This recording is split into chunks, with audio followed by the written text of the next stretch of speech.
बड़ी खबर आपको बता दें, कुश्ती संघ और फेडरेशन के अध्यक्ष पर लगे आरोपों के बाद सरकार एक्शन में आ गई है। खेल मंत्रालय ने कुश्ती फेडरेशन के खिलाड़ियों के आरोपों को लेकर जवाब तलब कर लिया है। खेल मंत्रालय ने WIF अध्यक्ष को नोटिस जारी कर 72 घंटों का समय दिया है और इन 72 घंटों के अंदर जवाब देने को कहा है। हमारे साथ हमारे वरिष्ठ सहयोगी अमिताभ सिन्हा जुड़ गए हैं। सर, ये बड़ा आदेश दिया गया है कि 72 घंटों के अंदर जवाब दीजिए आप। बिल्कुल, ये देश के जो नामी गिरामी पहलवान है, हरियाणा से आते हैं, सब कल काफी धरने पर बैठे दिल्ली के जंतर मंतर पर। इसको और जो आरोप लगाए उसको लेकर सरकार काफी चिंतित है, गंभीर है और सरकार ने 72 घंटे का समय दिया रेसलिंग फेडरेशन ऑफ इंडिया को कि आप इस जो सेक्सुअल हरासमेंट जो महिला पहलवानों ने लगाए हैं और जो पहलवानों ने बाकी मिसमैनेजमेंट की बातें की आरोप लगाए हैं उसके बारे में सफाई दे।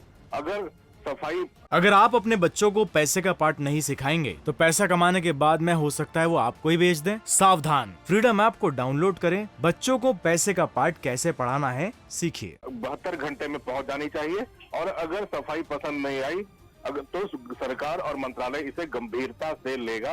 ये इस खत में लिखा गया है, यानी कि 72 घंटे में इस बारे में फैसला होगा और इन पहलवानों जो जिन्होंने देश दुनिया में भारत का नाम रोशन किया है उनकी बात पर कहा गया। और जो national centre for excellence Lucknow में जो ट्रेनिंग कैंप शुरू होने वाला था उसे भी अब रद्द कर दिया गया।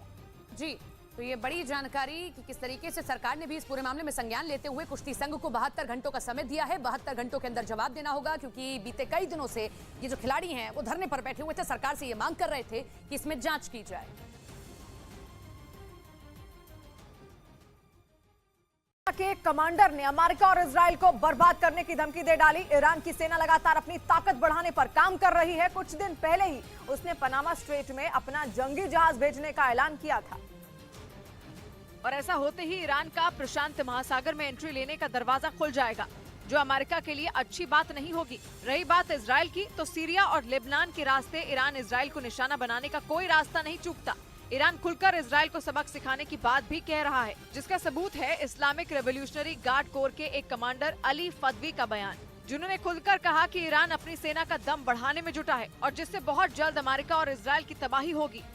क्योंकि इजराइल और अमेरिका एक ही थाली के चट्टे बट्टे हैं और इजराइल को ईरान पर अटैक करने की हिम्मत अमेरिका से मिलती है। ईरान के कमांडर ने कहा कि बहुत जल्द ईरान अमेरिका को सबक सिखाएगा, जिससे इजराइल की कमर ही टूट जाएगी। यही फदवी का मानना है कि अमेरिका और इजराइल ईरान की सेना को कम समझ रहे हैं, लेकिन समय आते ही उन्हें पता चल जाएगा कि वो गलत थे, क्योंकि ईरान की सेना उन्हें सबक सिखाएगी। हालांकि ईरान की हरकतों पर इजराइल और अमेरिका की नजर है और इसी पर बात करने के लिए इजराइल के तेल अवीव में इजराइल के मंत्री और अमेरिकी सेना के एक बड़े अधिकारी की मुलाकात हुई। यानी तैयारी दोनों तरफ से पूरी है और इजराइल और ईरान दोनों कमर कस के तैयार हैं। और इधर आम आदमी पार्टी के विधायक मोहिंदर गोयल ने दिल्ली विधानसभा में नोटों के बंडल लहराए। उन्होंने आरोप लगाया कि भ्रष्टाचार के एक मामले में उन्हें रिश्वत देने की कोशिश की गई और सबूत के तौर पर उन्होंने सदन में नोट रख दिए। मोहिंदर गोयल का आरोप है कि दिल्ली सरकार के बाबा साहेब अम्बेडकर अस्पताल में भर्ती में धांधली हुई है और उन्हें मुंह बंद रखने के लिए पैसे दिए गए। ये वो रिश्वत के पैसे हैं जो टोकन मनी के ऊपर मुझे दिए गए। उन्होंने जांच एजेंसियों पर शिकायत के बाद भी कार्रवाई न करने का आरोप लगाया।